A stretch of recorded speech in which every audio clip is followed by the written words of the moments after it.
boy Ev Lamore. You are tuned in to Eclectic Perceptions, and today we're going to be talking about Travis Scott's newest album, Utopia. If you like what you see here, go ahead and like, share, and subscribe. Any support goes a long way. And without further ado, let's go ahead and get into it. I've been a fan of Travis's music for a couple years now. Full disclosure, I definitely used to be a super duper lyrical, miracle, spiritual, individual, criminal type hip hop fan, where if it wasn't just bars on bars on bars, I wasn't fucking with it. And I let you know that I wasn't fucking with it. Anything that was coming on the radio or at a party, you know, Migos, Drake, especially Drake, I was shitting on it. But then I went to Made in America in 2016 and I saw Travis Scott perform live, and feeling the energy of the crowd and his energy on stage and the vibe and the experience, it converted me, and it opened my eyes to really how much I was depriving myself of just fun music for the sake of it being fun, and honestly just being a hater. So if you're listening to this, you're watching this, and you're still in that phase of being a lyrical, miracle, spiritual, individual, criminal, it's okay. Go outside, touch some grass, talk to some girls. It's okay to listen to music just for the sake of it being fun. And think about it like this. If you're outside, right? You're at a function, you're at a party, wherever you're at. Are you really trying to hear Earl Sweatshirt? Are you trying to hear Pusha T at the party? Are you trying to hear Kendrick Lamar at the lounge? I love these guys, but I'm not trying to hear that. I want to hear something I can vibe to. So every genre or subgenre of hip hop has its place. Every lane within hip hop has its value, and that's okay. I'm not putting Travis Scott and Drake on like any all-time MC list, but I like their music because it's feel-good music and it sounds good and it's good music, and that's okay. That being said, I was a little hesitant coming into this album because I really liked Astro World. I liked Birds in the Trap Sing Ignite a lot. Of course, I liked Rodeo, but all three of those albums, you know, were kind of building on the same idea musically. They didn't sound alike, but they were all kind of in the same vein that Travis has kind of carved for himself, that psychedelic, immersive lane of trap music that he does really well, and we all, including me, love. But for me, when I think about great artists, which I consider Travis to be, I'm looking for growth, and part of that growth is your albums not sounding the same. Like if you think about Kendrick, his albums don't sound alike. Kanye's albums don't sound alike. You may hear callbacks or certain elements that are the same, but the overall soundscape is very different. And that's something with Travis that I can't really say that I've heard from him so far. So going into this album, I was a little nervous because if it was more of the same, I was gonna be like, you know, yeah, it's cool, it's not bad, but am I really gonna come back to it when I already have Astro World? Now with this album, I can say he definitely delivered on doing something different. He definitely took some chances. This is his most experimental album yet, and I can definitely appreciate and applaud him for that. That being said, it's a double-edged sword, because while I do want my artists to, you know, experiment and step outside of their comfort zone and make something different, this is definitely my least favorite Travis Scott album. I'm just gonna put it out there. It's not bad. It's a good album. There's just a lot of songs on here that didn't really move me the way that a lot of his past music has moved me. And then there's a lot of songs on here that I just outright didn't like. Now my opinions could change. I could see him live and the experience could hit me differently, but for the most part, when I listen to Travis Scott's music, I try to put myself in the arena of what it would sound like and what it would feel like seeing him do it live. And a lot of these songs just didn't really do it for me. And honestly, a good portion of this album sounded like Kanye. And I know Travis already gets this a lot because he is a Kanye baby. But I feel like he took, Kanye's influence and, picked up the baton and went somewhere else with it for the most part.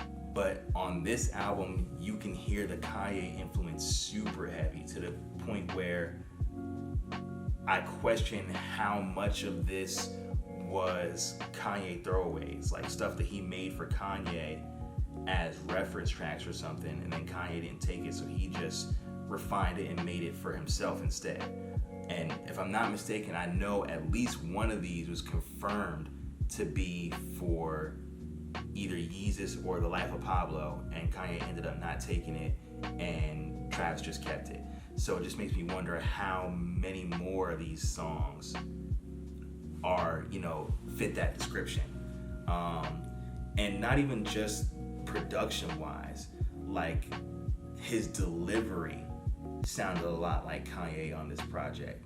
I think he used less auto-tune than he normally would use on his past work, which, isn't necessarily a bad thing. It's a, cool artistic choice.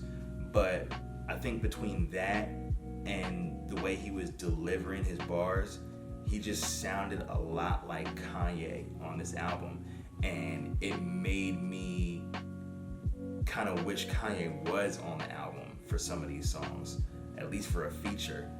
If not, wishing that Kanye had just took the songs and actually did it and had Travis as a feature.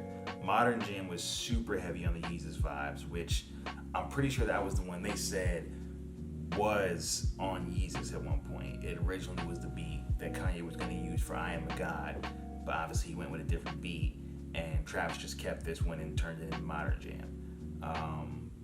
But you can definitely hear the Yeezus influence all over it.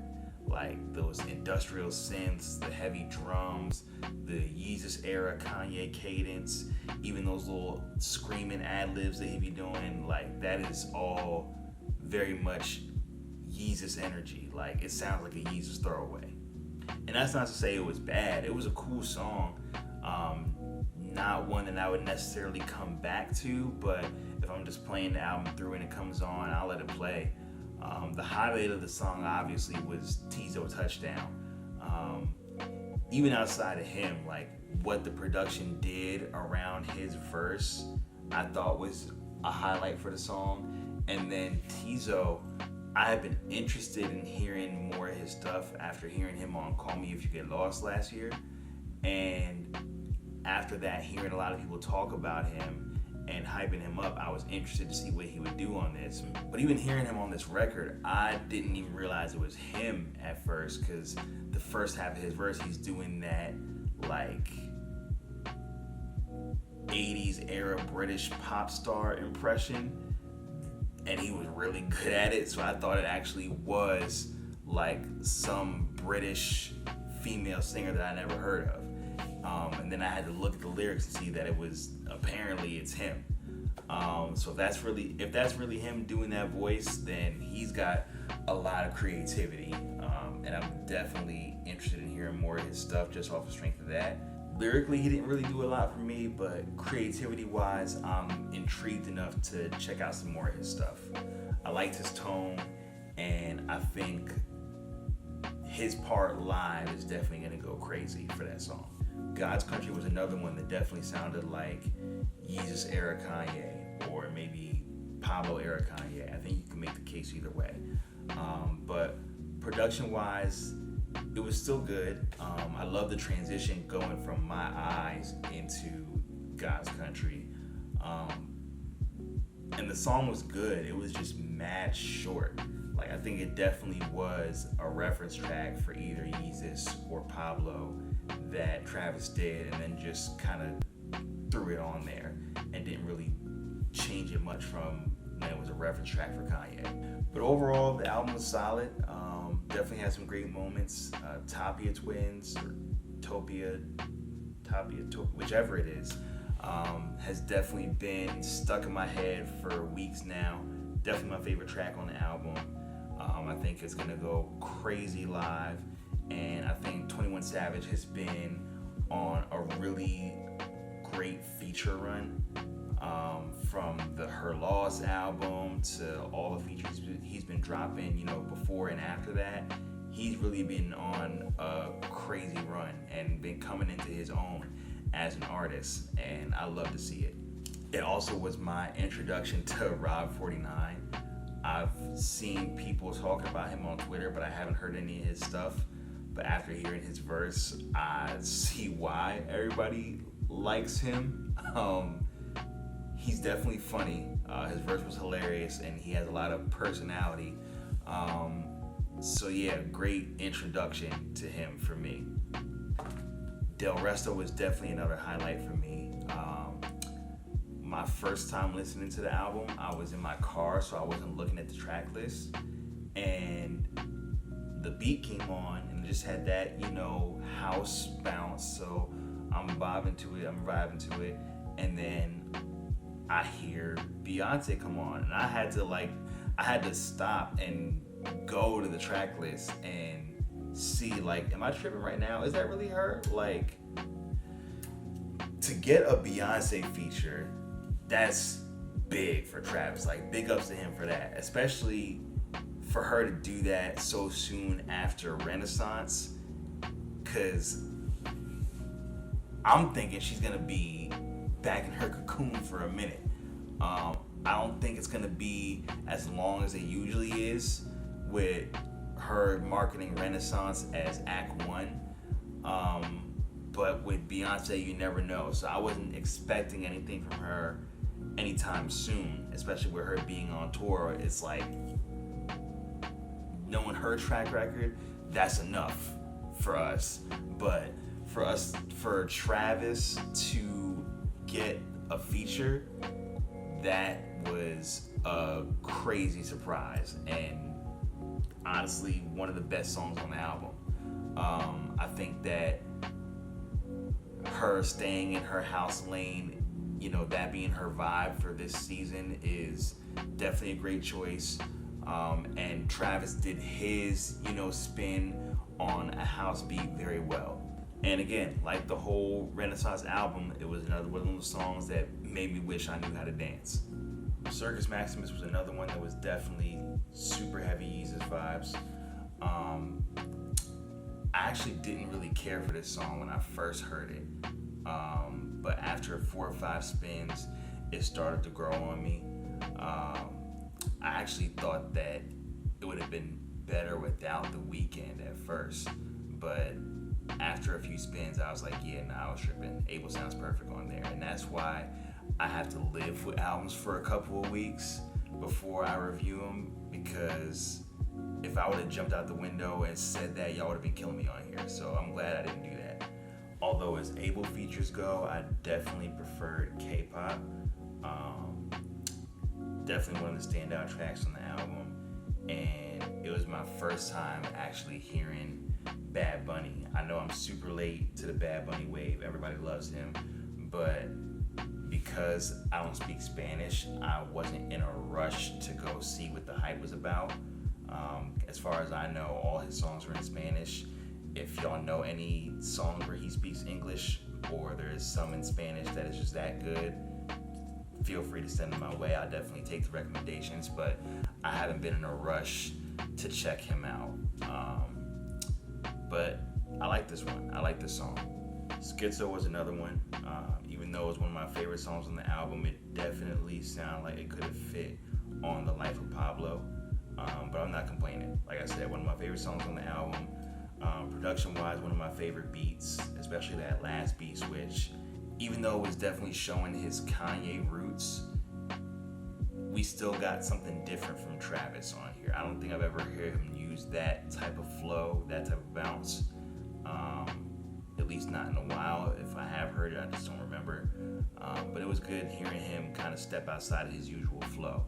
And it was good to hear from Thugger too. Him and Thug is always a win.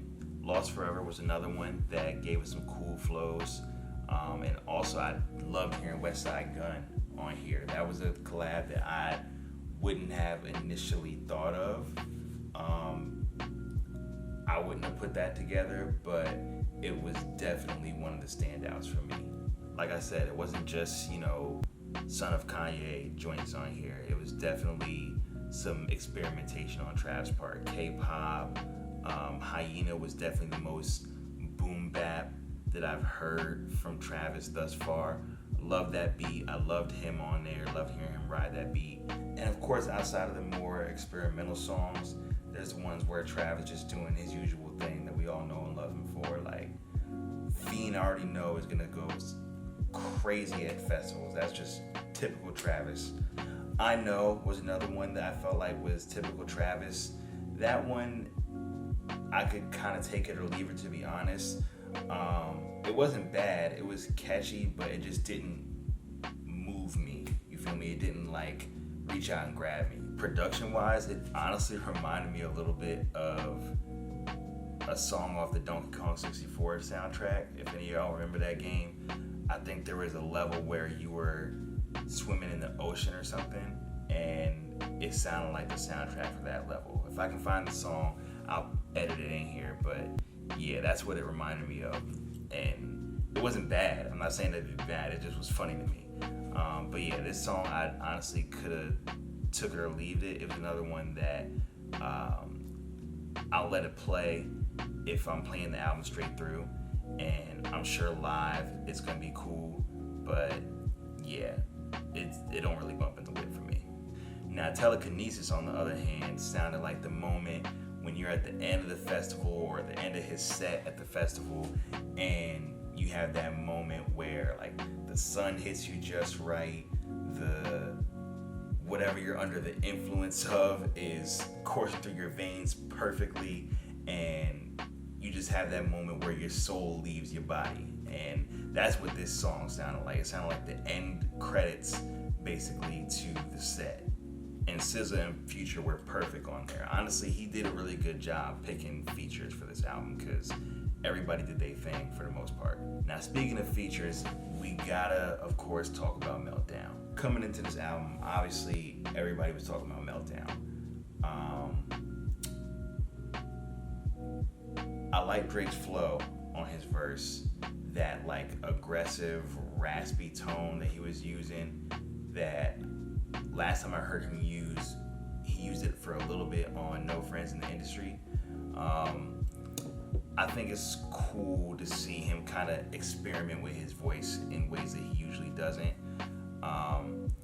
As far as the disses go,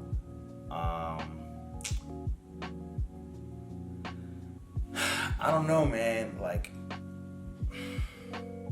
Push hasn't responded, and on the one hand, I'm kind of surprised that he hasn't yet, but on the other hand, I can see why he wouldn't be in a hurry to, because again, same as last time, he's everywhere with his shots, everywhere except directly at Push.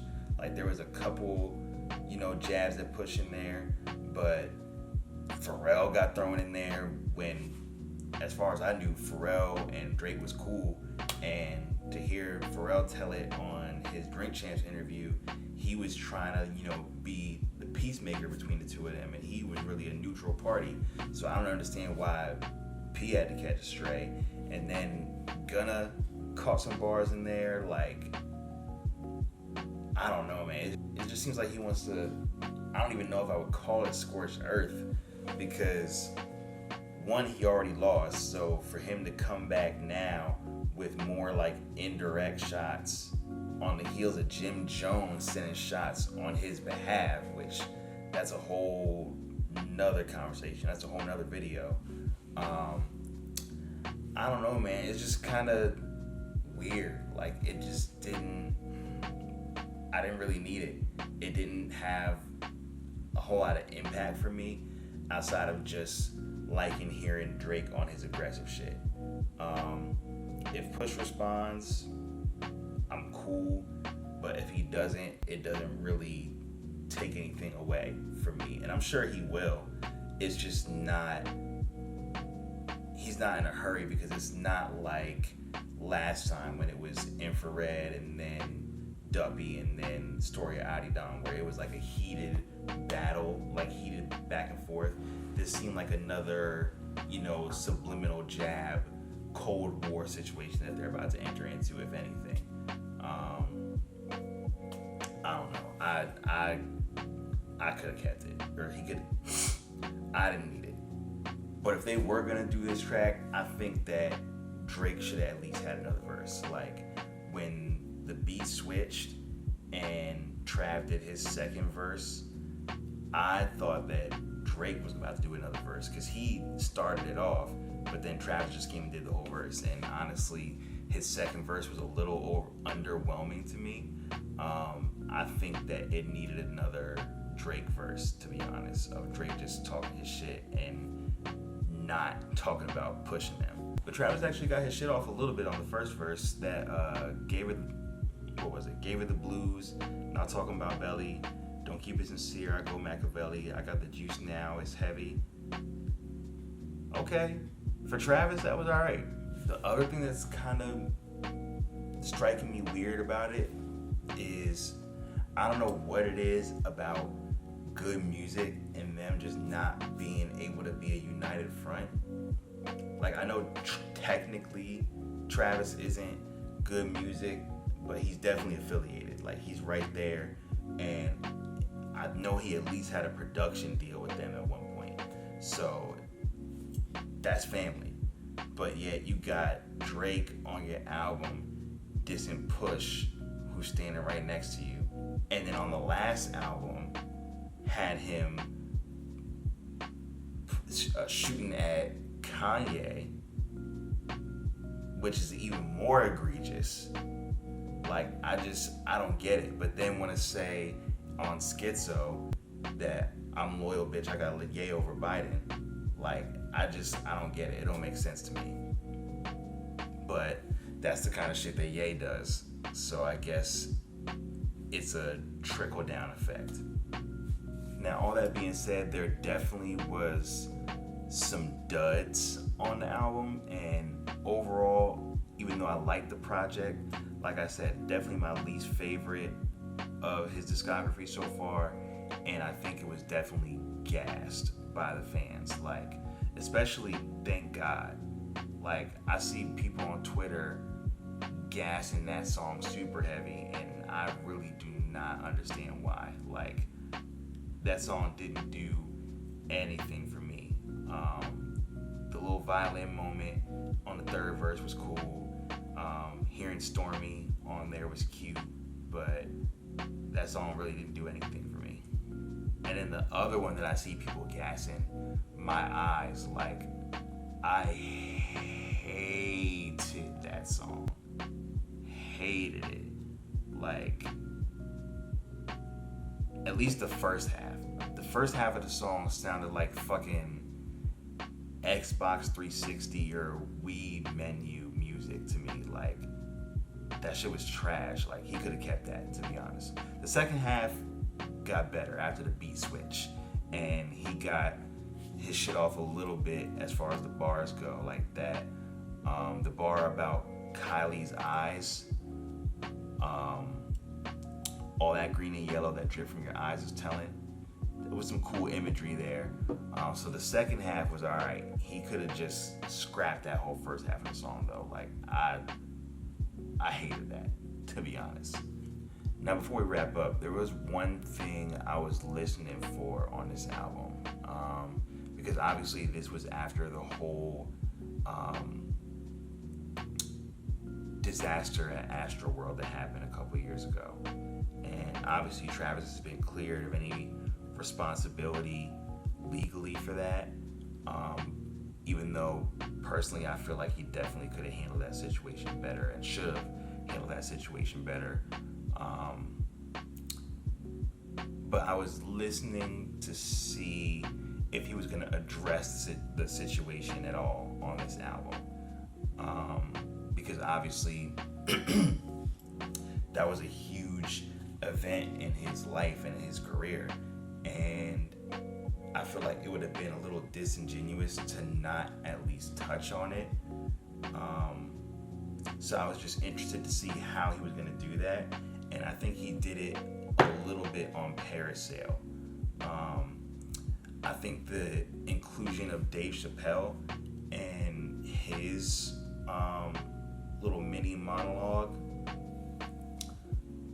that was his way of kind of addressing it, because obviously Dave has been through some pretty heavy controversy, Jesus words, over the last couple years. And that whole, I forgive myself, I choose to love myself, that whole soliloquy that he was given, I think that was Travis's way of kind of like by proxy saying that he's, chosen to forgive himself and move on for how he didn't handle that situation the best way, and it went the way that it went, obviously.